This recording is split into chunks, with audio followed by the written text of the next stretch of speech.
So now we're going to look at the underground bombing which happened at the Malmbeek station in Brussels. This explosion was supposedly caused by one of the brothers from the actual airport attack. And whilst the news say that this happened an hour after the airport attack, the actual time was 11 minutes past 9.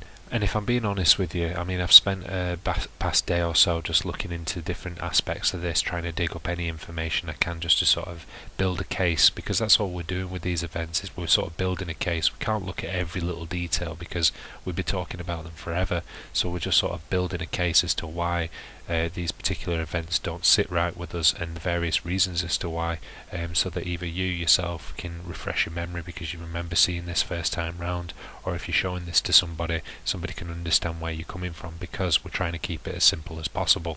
In truth, there's only really one video that I should show you just to prove this whole thing is fake. It's only a few minutes long and it would wrap up the whole thing, but that would be a bit too easy. What we need to do is compare against other previous events and how similar they are. Now, of course, with this happening an hour after the airport attack, you'd think that there might be something different about this because it's in a different setting, a different target, a different location, that kind of thing. But in actual fact, the similarities between this and the airport are quite scary. So at the minute, this video that you're watching is just simply people from a train, I believe, that was going to be pulling into the station. This guy's just filmed the whole evacuation. Now, the only thing I've been able to find on this is that he said that he was on this particular train for about half an hour because somebody made a comment about the soldiers that you're going to see in the clip seem to be there quite quickly.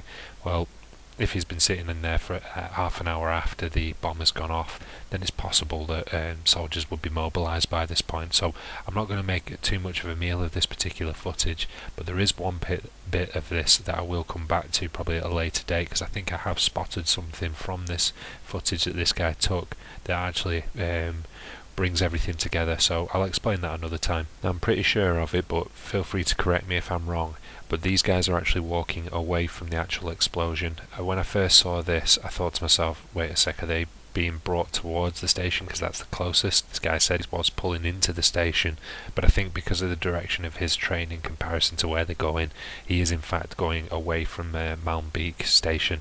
So I don't think there's too much confusion there, but if anybody can prove otherwise, I'd be happy to see it. I'm not going to make a video of it, but if you just bear in mind the timeline with this happened an hour after the airport blast and was in the centre of Brussels. If you bear in mind the fact that the guy in the white jacket, it took him till about 10 to 10, so 50 minutes after this has happened, to get towards the centre, would that be it? Because he's going to know that his one of his friends, who was the brother of somebody who was within an airport, was going to blow up a train. Why would he be going towards what would be a more popularised area? Not only that, is going to be surrounded by soldiers and police and whatnot because of this bombing. That to me doesn't make too much sense. It actually seems odd that he'd be going towards somewhere that he's more likely to be captured, and the fact that he's just managed to escape, like I said in the previous video, just seems very odd. So again, where do we start with this? Well, same as before, we started with the journalist at the airport, so we'll start with the journalist for the underground. So I'll get started on my next video soon. Thanks a lot.